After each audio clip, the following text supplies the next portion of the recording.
Okay, so Alex will be giving an overview of Agile today. Thank you, Alex Jones. All right, thanks. So this is a kind of a presentation. Let's see here that we put together to really be kind of almost a management overview or a management explanation of what Agile is. There's a lot to it, and this is not really meant to explain some of the details or the detail level execution of it. It's really meant to talk about what it is at a high level, where it comes from, and then a few kind of key elements to consider. If you put yourself in the shoes of a decision maker who is trying to understand if this is something they wanted to do in their organization, that's kind of the vein of it. So let's dive in here. Just a little bit about me, I guess, first. There we go. So I've worked at Intel for 23 going on 24 years. My official title is principal engineer. I started as an industrial engineer working in the factories, and then kind of rotated around and did a bunch of different things. One of the things that I started doing in undergrad as I was studying industrial engineering was lean manufacturing in Michigan. And it turns out that what we're going to talk about is Agile has a lot to do with lean. And so in my work at Intel, as I rotated through manufacturing and then kind of the business side of things and then into product development, one of the things that Intel was interested in doing was adopting more almost lean approaches in some of the knowledge work that we do in product development. And it turns out that Agile is kind of a way of expressing lean thinking in knowledge work. So once I started doing that, I picked up a few additional certifications in the realm of Agile, and so that's me. Okay, so again, put yourself in the shoes of a decision maker in an organization who may be thinking about, they may have heard the term Agile, they may have heard some of the buzzwords associated with it, and they've got some questions like, well, I want to be more effective and efficient. How do we do that? How do we create more capacity in our teams, especially in knowledge work when it's really hard to measure capacity of teams? And then, Agile's been so tightly coupled, the concept's so tightly coupled with software, a natural question is, does this approach work outside of software? So before I go forward, do you have any other questions about Agile? Anything you've heard that you want me to try to touch on as we go through this? Anything you're particularly curious about? Yeah, I mean, my question going in was that, or my thoughts about this are always about applicability beyond software. So for me, you're hitting the nail on the head. Thanks, Alex. And speaking on behalf of some of our clients, I think they're very interested in speed and sort of time to market, if you will, or time through to get something that works, So if we can touch on speed a little too. Okay. Thanks. Yeah, I agree with the speed as well. How can we find efficiency and push it out quicker? Okay. All right. Great. If you have other questions as we go through this, we can make this as conversational as you want. Don't be shy in speaking up and asking a question. So, as I said at the beginning, it's a fairly deep topic in terms of the practicalities of it. But I wanted to touch on kind of three key things today. The first is that Agile is really not one thing. It's a collection of things. It's a collection of frameworks, as we call them, that are going to have their roots in lean manufacturing. So we'll talk a little bit about that. Some of these Agile frameworks are more technically oriented, and some of them are more oriented towards planning and execution. And so we'll talk a little bit about that and how that works. And then lastly, and this is overlooked often, but Agile is not something we kind of do to the organization. It's a cultural change. And as such, it really requires changes in management behavior because to a large extent, the culture of an organization is based on the kind of tacit assumptions people in the organization have about how things work. And a lot of that is driven by the behaviors of the management. And so successful implementation of an Agile approach really relies on management changing their own behavior. So we'll talk a little bit about what that looks like. I think you just perked up the ears of the change managers. So. Good. Actually, so first of all, can I ask a quick question? I didn't know it was tied to lean, which is great to hear because where I just worked, we had a lean rollout and we did the whole cultural aspect. Is it similar? Is it a similar cultural shift from lean with Agile? It is. It is. And in fact, we'll talk about the origin of what Agile is, why it's called Agile, kind of where Scrum comes from, and you'll see that it's tied very closely to Lean. In fact, in some cases, the folks who kind of formulated these approaches were referring specifically to Lean, and the objectives are actually the same as well. So I sometimes just hyphenate it and say it's Lean Agile because it's really the same thing. It's just, Agile is kind of I would say a way of applying lean thinking in more knowledge work kind of contexts. Good question. So Agile is a buzzword. You can read any of the journals, and you're going to find each of them seem to be in some ways falling over each other, trying to have articles and discussions of Agile. Some of them, they've kind of coined their own definitions of agility and what that business agility, what that means. And sometimes they're kind of on target. Sometimes it's more of a, recoining or redefining the word Agile. So let me tell you specifically where the term came from. There's a thing called the Agile Manifesto, or the Manifesto for Agile Software Development. And so about 15 or 20 years ago, the folks you can see listed on the bottom of the left-hand side of the page got together. And these people were all people who had developed different approaches for different frameworks for software development. And some of those frameworks have names like Scrum, Kanban, Extreme Programming, or XP. And there's a bunch of different practices that go along with those. And they'd all kind of developed along parallel paths and not really talking to each other.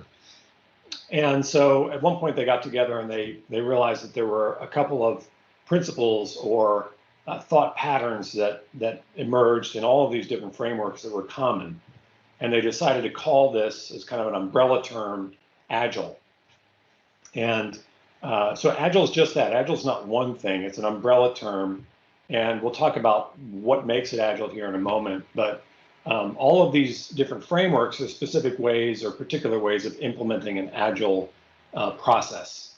And so when people talk about Agile, business agility can be kind of talked about in the abstract, but if you're actually going to do it, you need to pick one of these frameworks to implement it. So what is it that makes it Agile? I think probably the easiest way to understand this is to cast it in terms of project management. So if we talk about a framework like Scrum or Kanban, which are probably the most popular Agile frameworks, particularly outside of software development, if you think about project management, we often talk about scope, schedule, and budget.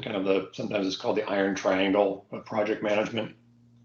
And traditional project management, we often refer to, when we're contrasting with Agile, we call it waterfall, right? So traditional project management, sometimes it's like a phase gate approach is another term that's used, where we have defined phases that don't really overlap too much with each other. So we might have a definition phase, a requirements phase, then a design, then a build, then a test and a launch. And typically the way project planning for such a waterfall project works is we scope out the features in advance in the form of some set of requirements, and then we estimate the total time and the total cost of that project, so the budget and the schedule.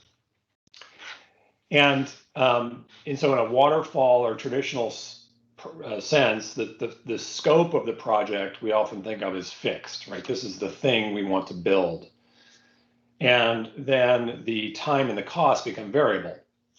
And often over a large project, a long project, while we estimate the time and the cost up front, those are just estimates, and they tend to move as we learn more about how to implement the requirements, or what often happens is those requirements weren't correct to begin with. We either didn't understand them or we couldn't understand them because the environment's changed. So Agile doesn't really try to fight this reality. But what we do in an Agile approach is we kind of flip this triangle on its head. And instead of saying we're going to have a fixed scope or fixed features, we fix the schedule and the budget, at least in a short term. Now, the key difference here is that in Agile, we're not trying to plan if we have a project that might take a year or two to implement fully. In Agile, we're not going to try to plan in detail that full year or two project scope. We're just going to plan kind of the next increment of it. And we often call that next increment a sprint. And we divide the work into sprints, which may be just a couple weeks long. And our ability to predict over just 2 weeks is obviously much higher than it is over a year or two. And so the key to Agile is a rapid iteration over these sprints towards the project goal, without actually trying to estimate the total cost or schedule for that entire project up front, because those estimates are usually wrong. The other benefit to an Agile approach is, if you can see on the right-hand side, typically in a waterfall project, you're backloading all of your value delivery, whether that's a completed product or whether you're delivering something else. Typically in a waterfall project, because it's all sequential and serialized, the delivery doesn't happen until the very end. And in Agile, where possible, what we like to try to do is deliver little increments of value along the way.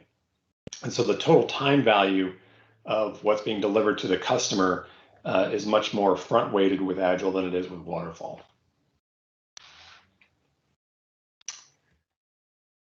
So that's kind of why we call it Agile. The agility comes from this short time boxing and the ability to pivot and learn after each of those short time boxes. That gives us the agility to shift and even to expect shifts to happen as part of the process, part of the planning process. And Alex, should we, based on how, Microsoft does all its updates, or, what we see today, I mean, we're assuming that they're, using this, and this is why feature sets are coming out, every couple of weeks or monthly, versus what used to happen with a whole new, operating system or a larger push. Yeah, you do see it. I mean, Microsoft is a good case, right? Microsoft, in their operating system development, used to bundle. They used to have one big bang release every couple of years, and yeah. If you were paying attention to it, I remember, is it Windows? I forget which version of Windows it was, but it used to be, I remember specifically, like on the splash screen when you'd launch it, there used to be a copyright at the bottom that said copyright like 2003 Microsoft. And they were so late in delivering the next iteration of it that eventually they just took the date off of that copyright. It just said copyright Microsoft, because it was becoming years and years and years late. And it was becoming embarrassing to say, well, this originally was copyrighted in 2003, but we're so late now that we're just going to take the date off of it. Yeah, so you see them now delivering more incremental releases in their operating systems, and that's exactly the idea here. Thanks. So the key Agile frameworks did come from Lean. Now the Genesis, Scrum, Scrum, Kanban, these are probably the two most popular frameworks in Agile. Scrum specifically, the term Scrum was coined in this paper called the New Product Development Game. It's all the way back in 1986. And you can go to HBR and you can still pull this up and read it. But it's in some ways it's ironic because people associate Agile and Scrum so tightly with software development that the context of this paper had nothing to do with software development at all. It was about hardware development, companies developing hardware like Xerox and 3M and Fuji. And the kind of the takeaway from this paper from the authors here was, you can kind of bucket product development approaches into two categories. One is, and they don't use the term waterfall, but it's more of a phase gate approach where I've got all my requirements done, and then I pass all those requirements to the design team. They do the whole design, and they pass all of that to the manufacturing team, and so forth and so on. And they contrasted that even back in 1986 with what they call cross-functional teams that stay with the product development from the beginning to the end. So it's the same team that's developing the requirements and doing the engineering and doing the prototyping and doing the validation and so forth and so on. And their conclusion was the companies who did that kind of approach with a long-lived team that stayed with the product development from beginning to end tended to have much better results. And they coined the term Scrum to describe this kind of product development. That team that stays together is kind of the metaphor. And Jeff Sutherland, who went on to adapt this concept or adopt this concept specifically for software development. So first it was not a software development thing, then it became popular really through software development, and Sutherland's work adapting this thinking to software development, where the Scrum framework that we typically think of today came from. Jeff Sutherland wrote a book called Scrum, and in there he specifically says, I was referring to these kinds of product development techniques as well as Lean in trying to put together this framework. So if we take one of these, Scrum, for example, one of the most popular frameworks, it's talked about how it works. There's a team. It's typically a team of less than 10 people, and they work together. They're dedicated, kind of like that Scrum idea from the product development paper. They work in sprints. Typically, sprints are 1 to 4 weeks. And at the beginning of every sprint, they look at the work that they could do in the product.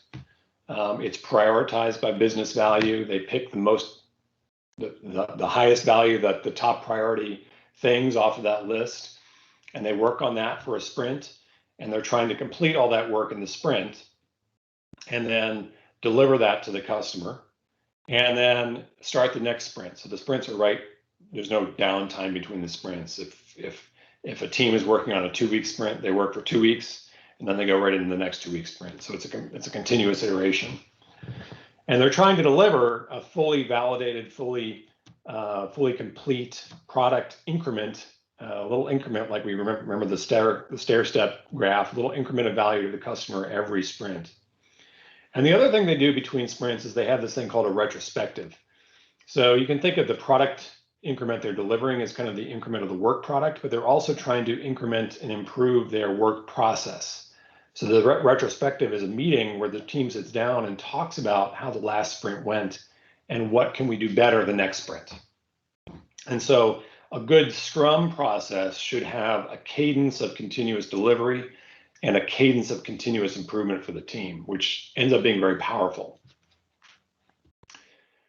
One of the things that the team will do typically in Scrum is to size their work in something called a story point.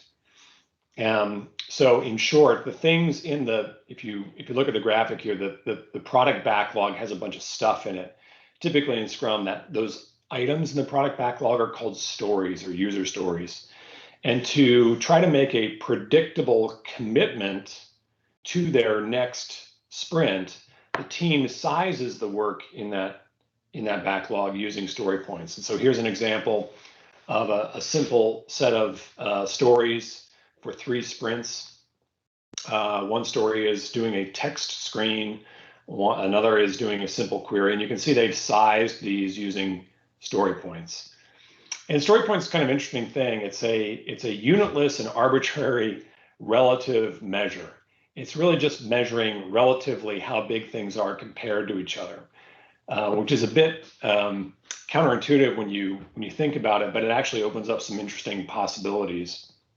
One of the things that you can do when you size work in this way is plot out over time. And again, we're talking about typically knowledge work here, so it's notoriously difficult to get a bead on how long things are going to take when you're talking about knowledge work, or even what the work is, because it's typically in people's heads or in their computers. But when you assign points this way, you can abstract it from time, and you can also build in some predictability. So we can take the number of story points that we are actually delivering over time and plot that out. And that tends to give a much, from an Agile standpoint, when we're trying to make adjustments potentially at the end of every sprint in terms of what we're doing, that gives us a lot of empirical data to base those adjustments on. And again, this helps to make the knowledge work visible where it's typically difficult to do that.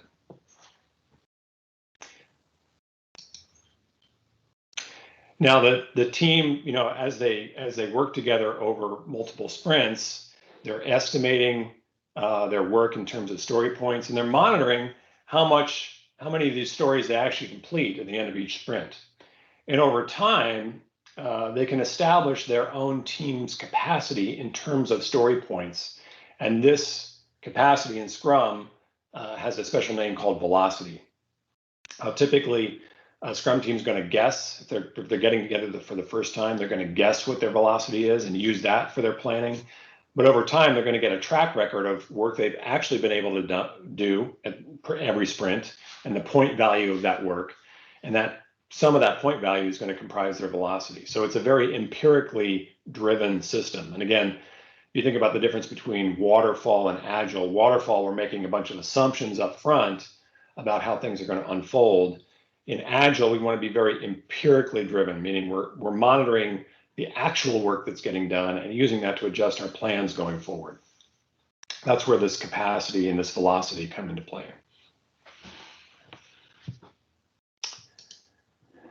One of the other things that is really important in Agile approaches is to make the work visible.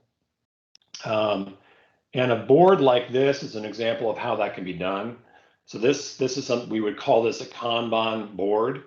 And each one of the cards on this board represents a piece of work. And if you look closely, if you kind of study it, you can see there's a kind of a left to right flow here. So on the left, you can see a big area called demand. And then there's another column called input. There's a column called WIP, WIP, work in progress. There's a sign off column, and then there's a done column. And so I don't know much about what this team is doing, but I can tell that they start with the work prioritized in the demand section. It looks like they've got a few swim lanes here, probably indicating different categories of work. They probably take that then and pull it into the input column, indicating their whatever step of their process input corresponds to. That's what they're working on in that step of the process. Then they've got stuff that's WIP, and you can see there's a bunch of stuff in that column as well. There's a sign off. Actually, there's a second column below sign off called scheduled for release, and then there's done. And so now.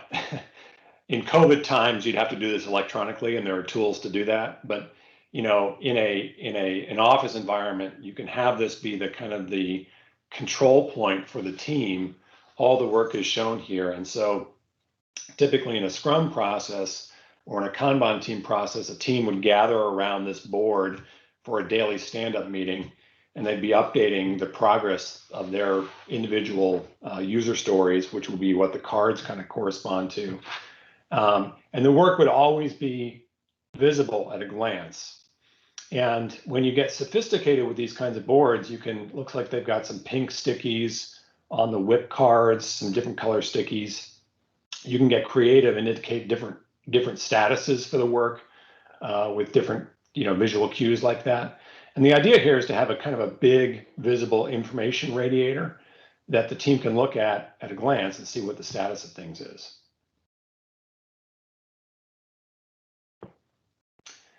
So when to use Scrum? So if we kind of bring ourselves up to kind of present day, we've got, and we're talking now about kind of how Agile frameworks can be used. So bring ourselves up to current day. We've got Scrum. It originated in that new product development paper. It was kind of codified into an approach for software by Jeff Sutherland and others. And now it's been generalized again, but not every kind of project benefits from a Scrum approach. And so I think a useful way of thinking about this is this diagram, which is typically called the Stacy diagram after the name of the guy who came up with it.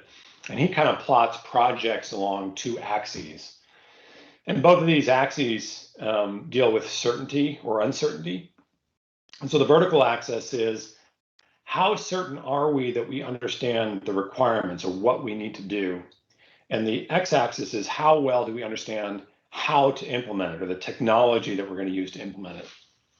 And so Stacy kind of coined these different terms to refer to different regions on this chart. So complex is kind of this somewhat uncertain area in terms of requirements and technology. And then he's got complicated and simple down at the origin. So if he calls something simple if we have very high degree of agreement on what we need to do and how to do it. So Scrum really is a good fit for this kind of complicated, complex area on this diagram. If we know what to do, perhaps it's something we've done a lot before, and we really know how to do it, Scrum doesn't really benefit us. That's more like setting up a factory line, assembly line. We're just going to crank out things. There's not really any learning that needs to happen. So Scrum's really good when we have to learn our way to the solution. Otherwise, it's kind of too much overhead for what we need to do. So what does good Scrum look like? When a team is doing Scrum well or doing Agile well, if we abstract it a little bit, what does that look like? We look for a few things. One is that the team is constructed properly. So we want a team that's able to self-organize, and that's a big concept in Agile frameworks, because one of the things, we'll talk about this more in a minute, one of the things we do in Agile is we push a lot of responsibility, which in traditional management, traditional waterfall project management, the managers have. We push a lot of that responsibility down to the team. So we want the team to decide how big the work is. They're the ones, because they're the ones with the best information about how things are done. They're the ones who get to estimate the size of the work, how much time it's going to take. They're also the ones who get to commit to how much work they're going to deliver in each sprint increment.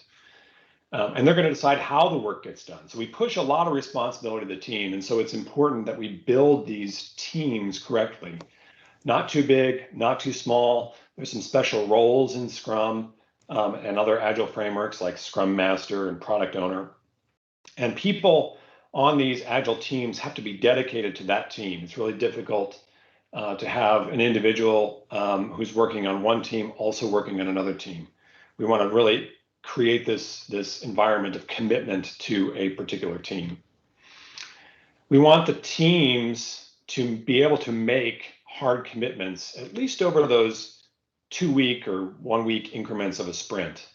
So we give the team a lot of authority and empowerment, and in return, we ask them to go through the diligence of sizing the work, but then also being able to make a commitment to finish a certain increment of work, at least over those short sprints. And that commitment should be made using empirical data like their velocity, their actual capacity, based on what they've been able to finish in the past. And if we do all these things, then we should get predictable delivery from the team, at least over the 2-week sprints.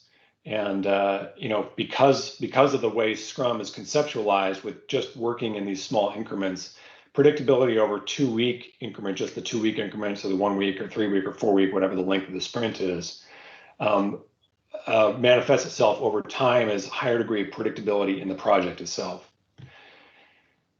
We talked a little bit about self-organizing. So we want the team to be self-organizing and really take that empowerment to heart. And then lastly, the team should always be reflecting on how well it's doing and creating little experiments every sprint to get better, to really establish that cadence of continuous improvement.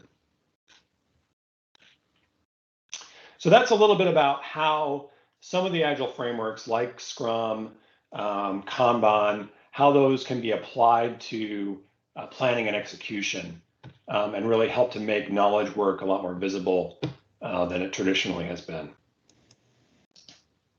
So the last thing I want to talk about is this management behavior change, and what needs to change in terms of management behavior to really make Agile work. So what I have here is what I would say 6 traditional responsibilities of management. So we have things like prioritizing the work, assigning it to people, tracking it, making commitments on what's going to be delivered and when, trying to drive continuous improvement, managing performance, people management, coaching and development, kind of strategic, longer term thinking, and then, staffing and budgeting. So most of what managers traditionally do fall into one of these buckets. In an Agile system, we're going to explicitly take 2 of these things and give that responsibility to the team. So the team gets to decide what the priority of work is. And there's a particular role on, for example, a Scrum team called a product owner that among all the people on the team is specifically empowered to prioritize that backlog of work that the team is going to base their planning on. So we give that to the team. We also ask the team to self-organize around who on the team is going to do what piece of work, and ask the team to self-organize around tracking that work for themselves. And for that, we use things like points and velocity and the Kanban boards. And then we also ask the team to use all that information and their self-organization to make commitments on what they're going to deliver. And so there's kind of a grand bargain here, a trade-off, where in Agile approaches, we're empowering the team, but at the same time, we're really being insistent that the team make a commitment, at least over those short sprints, and then meet that commitment at the end of the sprint. And so when a team, for example, makes a commitment to finish a specific set of, say, 10 user stories in a sprint, and they don't actually finish those 10 user stories, that's when we really lean on the team and the Scrum Master in the retrospective, which I talked about the retrospective happening between each sprint, and really lean on them and understand why that didn't happen and put in place countermeasures to prevent that from happening again. Now, the kind of interesting pattern that I've seen in teams that I've coached is, while sometimes managers have a little kind of an identity crisis when we say we're going to take these 2 things that you have been responsible for and give those to the team, what actually turns out to be the case more often than not is these 2 things were consuming most of the manager's capacity, and they weren't really paying enough attention to things like continuous improvement or performance management or coaching and development or long-term strategy. And it turns out that there's more than enough work still for managers to do. When we take away these 2 things and give those 2 things to the teams, managers end up doing a better job in some of these more strategic areas than they would have otherwise. But it is a kind of a cognitive hurdle they need to get over and understand and get comfortable with the shift in their role. If the managers don't make this shift, if they continue to try to prioritize the work and assign it to people on the team is never able to self-organize. And when that happens, they never really break out of the command and control kind of way of working. And so the benefits of Scrum in terms of predictable cadence and predictable cadence of delivery and predictable cadence of improvement, those never really materialize, and we don't really get the benefits. So those are kind of the 3 big takeaways. Again, this is really a kind of a survey, just touching on some of the key elements of what Agile is and how it's applied. So it's a combination of frameworks, have the roots in lean manufacturing. Some of the frameworks are more technical, some of them are for planning and execution. And the implementation, to be successful, does require a change in management behavior so that the culture can shift. So, so that's what I wanted to go through. Again, kind of a little survey class here. What questions do you have? Did that make sense? Anything you want me to go out back and elaborate on a little bit more?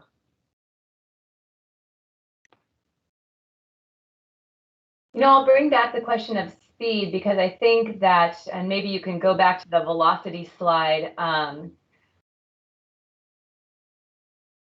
It seems like in and of itself, if people had dedicated time, Agile doesn't necessarily make things go faster. But the difference, of course, is that you're focusing the time with a cross-functional team that's self-sustaining, right? And not letting them get distracted by other priorities within their sprint timeframe. Is that fair to say?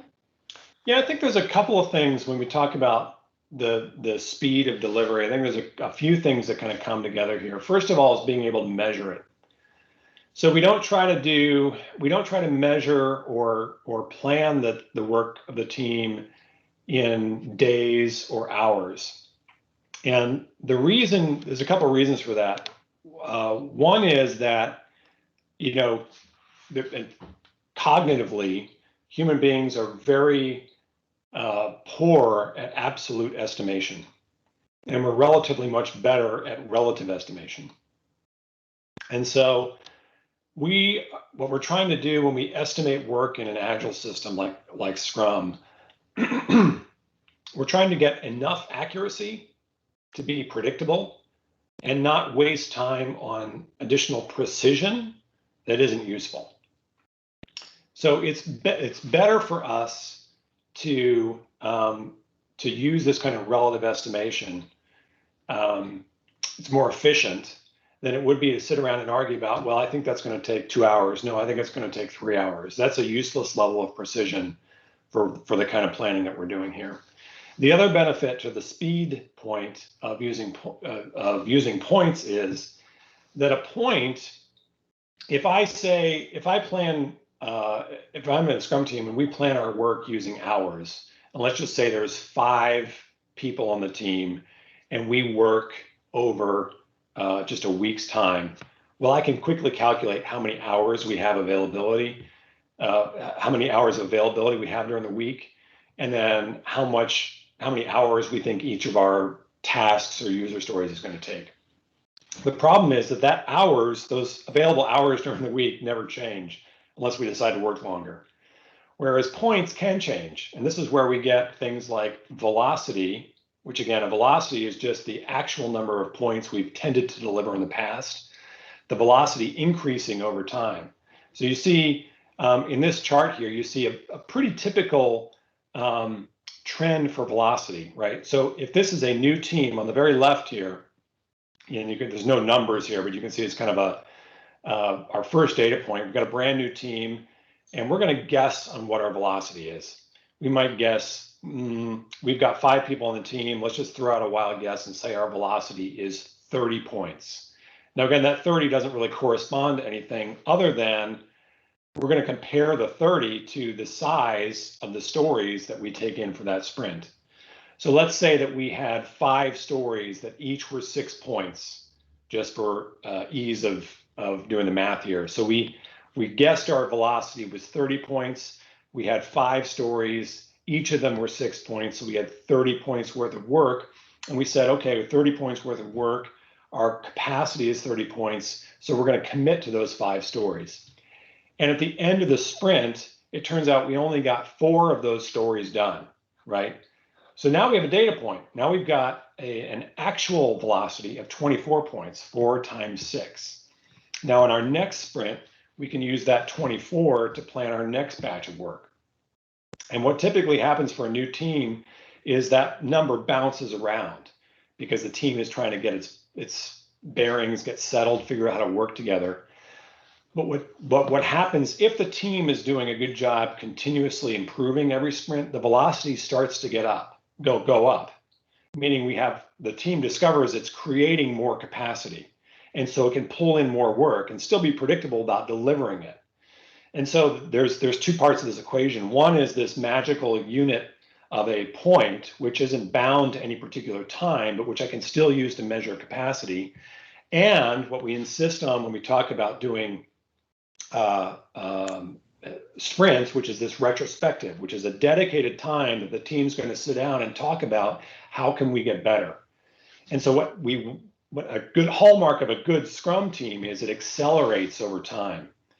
It's finding, in that retrospective, the team might talk about, that first sprint when it only delivered the 4 stories, not the 5 stories.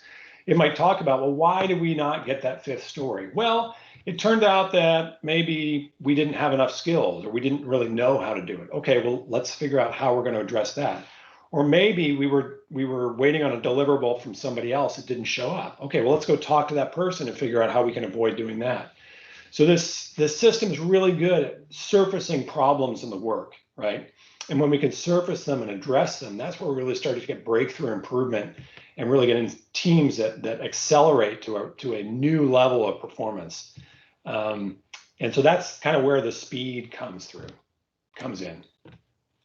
Yeah, I'm really intrigued by this in terms of, you spend your time talking about the actuals versus the hypotheticals. So of course, your accuracy is improving. There's so many applications for this sort of approach. Yeah, and it is interesting. I mean, I didn't include, so there's actually quite a bit of science that's behind this. So the whole point-based estimation is based on something called the Rand Delphi method, which was invented back in the mid 20th century by the Rand Corporation, and they were trying to figure out how do we harness the expertise of multiple people to come up with predictions that are better than any one person could have predicted. There's a book that kind of talks about this. It's a more recent book called The Wisdom of Crowds. It's the same science behind this in terms of how to increase your predictability, your predictions accuracy. There's a lot of behavioral sciences behind this. There's a lot of cognitive science behind this in terms of how teams work together. It's a pretty rich background, and that's boiled down in a fairly innocuous looking system. Thanks. It sounds, I think one of your bullet points was about having fully committed resources. And I completely agree with that. But then it's also, we're finding, I do a lot of communications. So the projects vary constantly and they're coming in from all different places.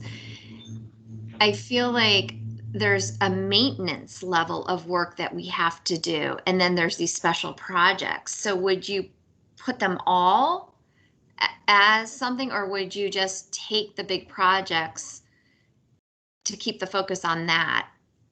I don't know if I'm explaining that well enough. No, you're making great sense. And that's a common pattern.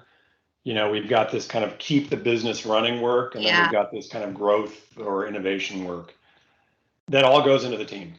So this product backlog is actually a bit of a misnomer. The product backlog is not a product. It's not a backlog of work for a product. It's everything the team could possibly be working on. Okay. And putting that all into one bucket is important because it allows us to make explicit prioritization calls between the different work. And coupled with the idea of a sprint, which is a short finite working period, we can say, okay, for this next sprint, the most important thing we have to work on is actually this kind of keep the lights on work. Mm-hmm. And then 2 sprints after that, we might shift and say, okay, we're going to now focus in this next sprint, we're going to focus more on a growth project. Or we mix and match. We've got a backlog that has kind of interlaced items, but the key is that it's all prioritized 1 to N. And that allows the team to know what is the most important thing for them to be working on next. Can you? It also allows us to protect the team because we can say, look, if you are a customer of this team or a stakeholder of the team and you want the team to do something, you have to get that into the backlog, the product backlog, because this team is not going to work on anything unless it's in the product backlog. And so you have to make your case about why your request is a high enough priority to get to the top of the backlog. And it forces all that out into the open explicitly, again, where it's kind of sometimes hard to have, it's so hard to see those connections happening. Alex, can you talk about the product owner role? Is that the role that handles the backlog and gets things into it? Yeah, so the product owner role is one of two kind of special roles in a Scrum team. The other is a Scrum Master. And the product owner, again, it's a bit of a misnomer. It's not that they own a particular product, but they own the prioritization of the work for the team. So the product owner is the person responsible for making those priority calls for the Scrum team. So it's a pretty important role. The product owner kind of almost, if you think about the Scrum team living in a bubble, the product owner kind of straddles the perimeter of that bubble. So they live kind of half of their time is outward facing from the team, and they're working with all the stakeholders and the customers of the team, understanding what all of the potential things the team needs to work on, that whole list. And then they're translating those requests into items in the product backlog that are fully described, and they're articulating those inward to the team so the team knows what's the next most important thing to work on. So it's actually pretty ingenious because that individual becomes the gatekeeper for the team. And one of the things that is key to a team's predictability is not getting interrupted. So we say, okay, let's assume we're a team that's working on a 2-week sprint. We're going to do a bunch of planning up front before that sprint starts, and we're going to lock down, here are the 5 things or the 10 things that we aim to deliver in this 2-week sprint. And then the Scrum team is focused 100% on that, because we know that task switching and interruptions are very costly cognitively. And so we try to not interrupt the team. And so that product owner role becomes the gatekeeper for the team. And while the team is working in a sprint, that product owner is out, again, trying to understand what the next requests for the teams are. And if somebody wants to, again, bring something into the team, they're going to have to come through the product owner. What do you do, Alex, in a real world situation where customers go directly to the people within the team to ask for things? Yeah, so we got to train the customers. We have to train the team. We train the team. We're not. The team members are professionals, right? So we don't treat the team like children. What I tell the team members is, hey, you're allowed to talk to people, right? You can talk to your stakeholders. In some cases, you have to. You want to understand a little bit more about what you're working on. But if somebody comes to you and says, hey, can you do this for me? You've got to make a decision. And the decision really is this something I can help them with and not jeopardize our ability to meet the commitment we've made for this sprint? So we typically talk about something, if it's going to take you an hour to help out this person, go ahead and help them out. But if you're being asked to do something that takes a day, that's out of a week or 2 sprint, that's a substantial amount of time. That's probably going to affect the team's ability to meet its commitment. And so in those cases, what we train the team members to say is, I understand what you're asking. Please go talk to my product owner, and we'll help get this in the next sprint if it's urgent. And then we have to do training with the managers, the stakeholders, customers of the team to explain this process. And usually, once they understand it, they really like it, because while, let's say I'm a customer of a team and I have this thing that pops up and the team's already entered their sprint and I want them to start working on it right away, usually the conversation that ends up happening with the product owner is, well, look, I understand this is important. I can put this at the top of the list for the next sprint, which, if I'm halfway through a 2-week sprint, that's only going to be a week from now. And if it's at the top of the list, it's the thing that the team is going to work on first in the next sprint. And because in this system, the team tends to become ultra predictable, meaning the team doesn't necessarily, the team's not going to be able to commit to everything in the product backlog. It's typically a very long list, but what they commit to doing, they become very predictable about delivering. And so from a customer standpoint, that's actually highly valuable, right? So I might not be able to get my thing right away, but I know with certainty when it gets scheduled into a sprint that I'm going to get it at the allotted time. So that predictability is very high value.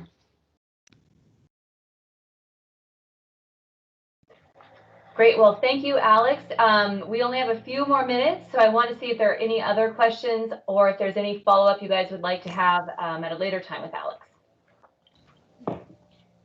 I'm good. Thanks, Alex. This was great. This was really helpful. Thank you. All right. And Grace, we have this presentation saved somewhere, right? Yes, in my folder. Okay, well, we'll get it on our OneDrive as we move there. But for now, Grace, would you be willing to send it to the team? Yes, I can send it. Or Alex, you can send this version over since you have it up, if that's okay. Or you can send it to me and I can send it to the team. And Okay. if we could also get the deck, that would be great. Yeah, that's what we're talking about. Okay, I'm going to stop this recording right now. Recording.